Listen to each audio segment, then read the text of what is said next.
Allahumma salli ala sayyidina Muhammad. Bismillahirrahmanirrahim. Assalamualaikum warahmatullahi wabarakatuh. Bismillahirrahmanirrahim. Alhamdulillahirabbil alamin. Al-qailu fil kitabihil karim. Bismillahirrahmanirrahim. Inna a'tainakal kausar fasalli li rabbika wanhar inna sani'aka wal abtar. La haula wala quwata illa billah, amma ba'du. Hadirin hadirat rahimakumullah. Pertama-tama marilah kita panjatkan syukur hadirat Allah Subhanahu wa taala. Berkat rahmat Allah yang Maha Kuasa pula, di malam hari yang sejuk ini kita bersilaturahim di Hotel Singgasana yang indah ini. Yang kedua, berkat rahmat Allah yang Maha Kuasa pula, malam ini kita diberi nikmat kesempatan dan nikmat kesehatan. Yang ketiga, salawat dan salam kepada junjungan kita Rasulullah Muhammad SAW yang telah memberikan kepada kita sekalian tuntunan-tuntunan ajaran-ajaran Islam. Mudah-mudahan kita menjadi umat Islam yang baik dan benar. Hadirin hadirat rahimakumullah. Di dalam perjalanan manusia tidak ada satupun yang mengalami seumur hidup dalam zona kenyamanan, kenikmatan, kebahagiaan. Tidak ada. Pasti dia akan juga mengalami kesulitan, kesusahan. Disitulah letaknya manusia supaya tahu, oh saya senang itu dulu begini, lupa kepada Allah.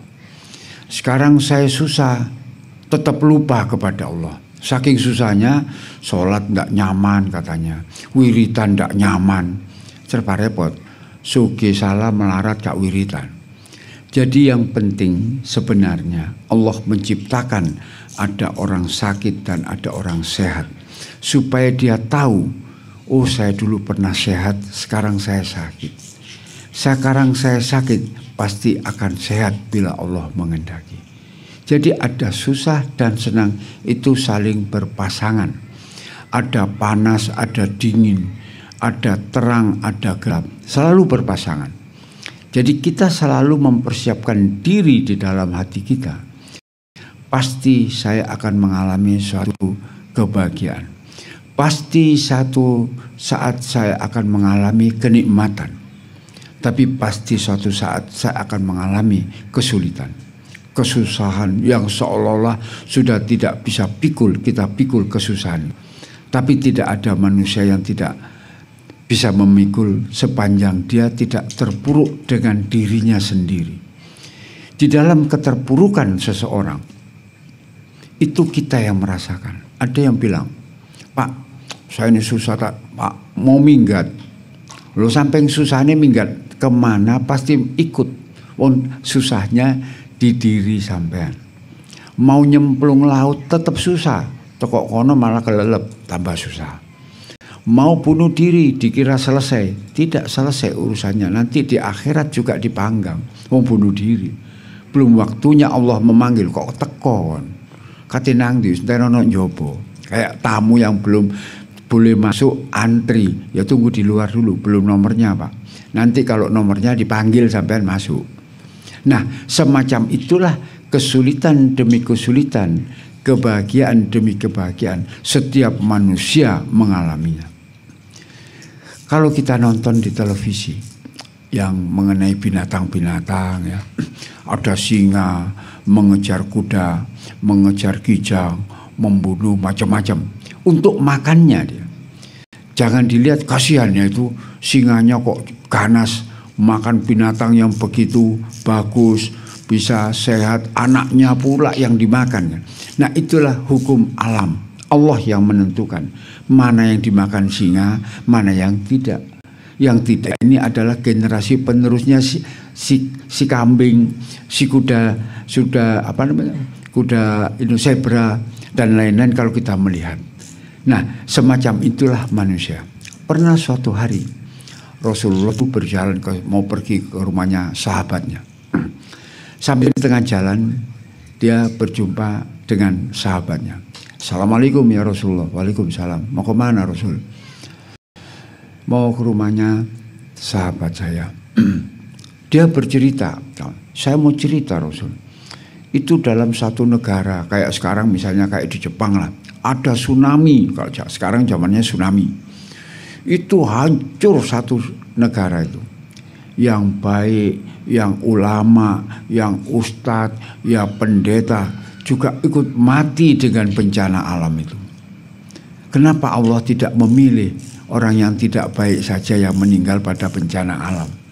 Tok semuanya kena rata. Rasul tidak menjawab. Kamu tunggu di sini nanti. Dia suruh tunggu di bawah pohon rindang. Kamu tunggu di sini nanti pulang tak jemput.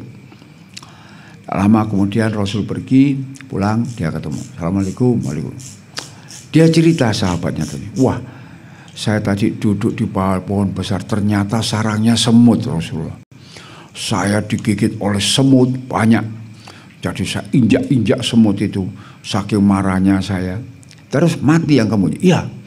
Jadi saya saking mangkelnya, kalau bahasa Jawa mangkel, semut-semut tak uida kabeh. Jadi semut yang menggigit pun kamu injak, semut yang tidak menggigit pun kamu injak sampai mati. Begitulah Allah menyamaratakan bahwa seperti kamu seolah-olah marah, tidak peduli semut mana yang nyokot, semut mana yang tidak nyokot, tetap diinjak sama. Itulah kemuliaan Allah di situ. Jadi seolah-olah dia milih sing ulama kau usah mati, pasti matilah. Sing maling yo mati, matilah. Sing perampok mati, mati kena tsunami. Nah, semacam itulah hukum alam ini Allah yang berkehendak. Kembalikan semua kesulitanmu kepada Allah. Ya Allah, saya tetap berpegang kepadamu apapun kesulitan saya. Apapun kebahagiaan saya tetap ingat akan Engkau. Semua kebahagiaan harta di dunia ini tidak ada yang menjadi hak milik. Semua hanya hak pakai. Baju ini bukan milik saya, tapi punya saya bisa memakai, hak pakai. Ada rumah juga hak pakai. Mati ya gak bisa dibungkus nang melok nang makam, berarti cuma hak pakai. Mobil kita beli yang paling murah sampai yang miliaran, itu hanya hak pakai. Kemarin meninggal seorang kaya di Indonesia, orang Cina. Yang meninggal juga tidak dibawa kekayaannya, tidak dibawa anaknya, tidak dibawa istrinya, tidak dibawa cucunya. Dia meninggal sendiri. Nah, semacam itu pemahaman bahwa di dunia ini tidak ada hak milik, hak pakai semuanya. Seorang pejabat itulah karena diperintah oleh atasannya dia menjadi pejabat.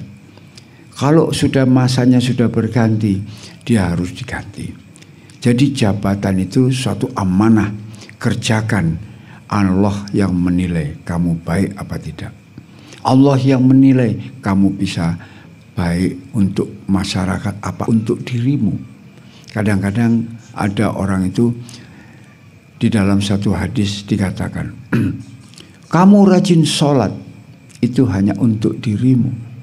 Kamu rajin puasa hanya untuk dirimu.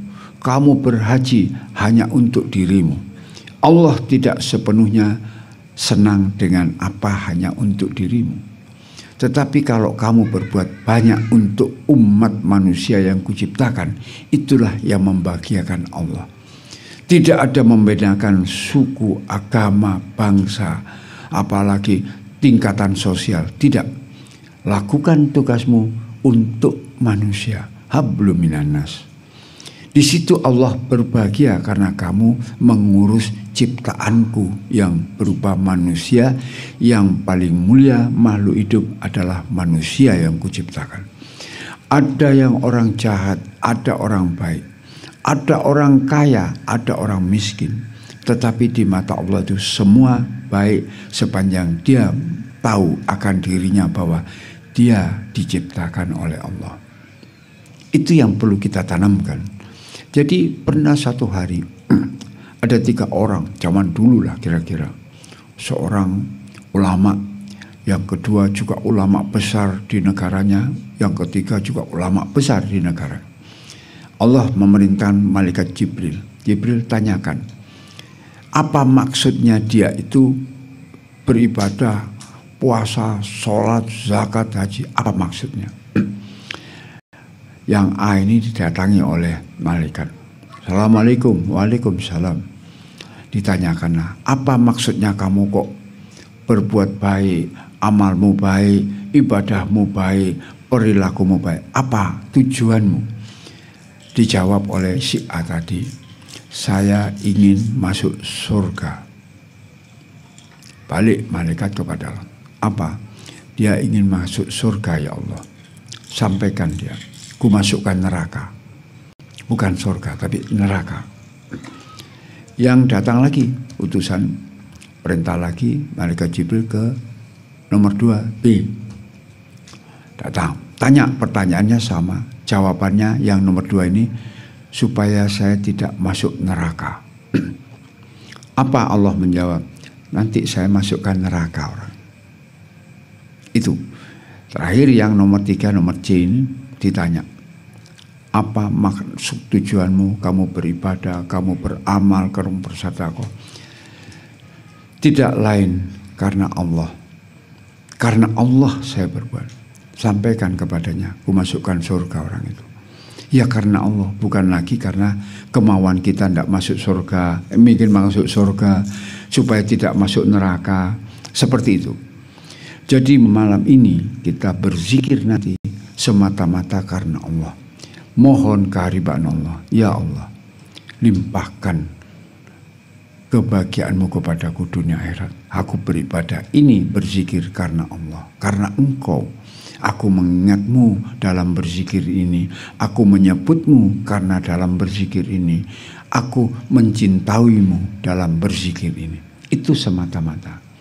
Tidak ada permohonan yang sebaik itu supaya kita mendapatkan satu yang terbaik di mata Allah. Bukan di mata manusia. Manusia ini hanya selalu menyatakan benar. Orang berantem aja ya. Kalau berantem yang satu bilang saya yang benar, yang satu lawannya saya juga benar. Padahal dia tidak tahu bahwa mereka berdua ini terpicu emosi. Emosinya ini yang selalu mengatakan dirinya benar. Kebenaran itu hanya di mata Allah. Manusia tidak ada yang benar 100%. Ya, kita berbuat begini tetap dikatakan salah. Banyak. Kita berbuat mencuri dikatakan jelas salah, ya. Tapi apakah seorang pencuri tidak ada waktu untuk bertobat? Belum tentu. Jadi pada satu hari ada seorang waktu zaman Rasulullah, wah kehidupannya sudah luar biasa. Kalau bicara sekarang wis bajingan pol. Pada akhir hayat dia mau meninggal, dia membaca syahadat asyhadu an la ilaha illallah wa asyhadu anna Muhammadar Rasulullah. Terus dia mengembuskan nafas. Rasul mengatakan orang itu masuk surga. Loh, enak ini masuk surga. Kak lapo-lapo nyolong mateni uang, tapi terakhir pada saat dia mau habis napasnya, dia menyebut nama Allah. Itu yang baik. Sekarang selalu menyebut nama Allah, tetapi yang dilakukan di luar batas. Apa yang terjadi sewaktu-waktu dia meninggal, yang ada catatannya hanya cacat dan apa yang diperlakukan dalam hidupnya. Hadirin hadirat rahimakumullah. Di dalam kehidupan kita, kita tentunya dilahirkan dari seorang ibu. Pasti. Dari ibu itu kita punya bapak. Lahirlah kita, ada bapak, ada ibu. Ibu yang melahirkan 9 bulan. Itulah di dalam kandungan itu Allah mengolah kehidupan jabang bayi. Mulai dari situlah dia disemburkan ruhnya dari Allah melalui malaikat. Sejak itu hiduplah jabang bayi ini seperti kita. Ada 2, 1 jasad yang dikandung ibu, hasil hubungan suami istri, Tapi ruh yang menghidupkan jasad ini tetap dari Allah. Wa nahnu aqrabu ilaihi min hablil warid. Aku itu, kata Allah, berada lebih dekat daripada jasmanimu yang menghidupkan kita. Bila ku panggil ruh yang ada di situ, maka matilah kita. Nah, setiap saat kita tidak tahu kapan kita mati. Oleh sebab itu dalam satu hadis, jagalah air wudumu supaya kamu sewaktu-waktu ada kecelakaan misalnya, kamu sudah suci, dalam keadaan suci. Nah, itulah yang susah. Kalau ibu-ibu ini repot, mari ngoyo, repot wudu, kok bedake repot mana. Jadi maklum, kalau laki-laki jangan. Saya usahakan supaya laki-laki itu tetap berwudu, setelah selesai buang air kecil, berwudu, habis kentut, berwudu, itu menjaga. Apapun itu adalah satu nasihat dari Rasulullah. Siapa tahu masalah umurmu, tidak ada yang tahu. Ada satu yang dirahasiakan Allah, yaitu masalah umur. Orang boleh menebak, oh ini nanti meninggal umur 80 tahun. Sing nebak mati dhisik. Jadi sing nebak mau takoki, "Pak, aku jek urip polisi aja, wis mati wong."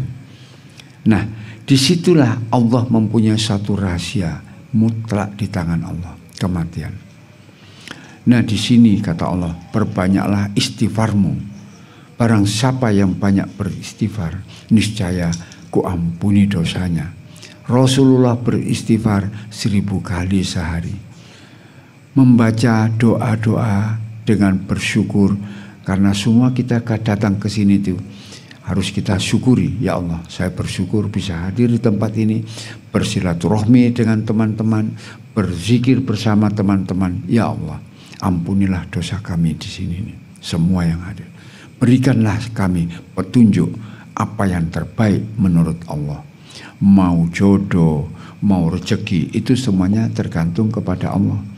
Kalau Allah memberi rezeki kita sedikit, itulah yang terbaik. Takutnya nanti moro-moro pulang-pulang nanti ada yang kasih uang 1 miliar, metu-metu nyanyi kabeh, gak karu-karuan, saking senengi, bengok-bengok. Nah, jadi lupa diingatan.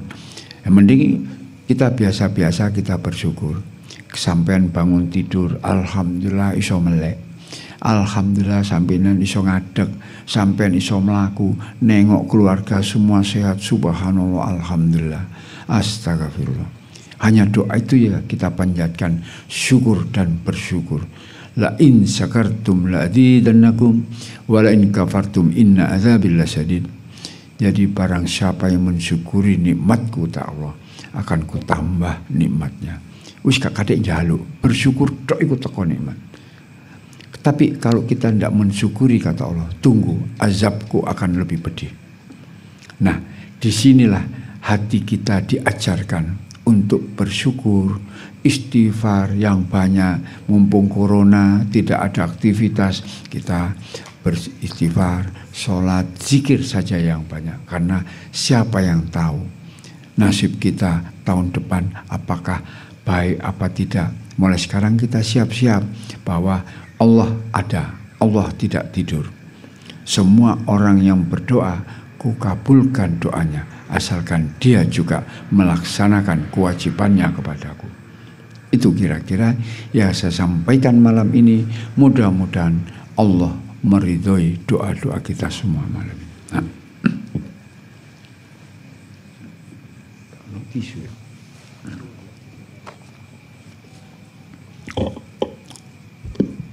Mari kita kausaran ya.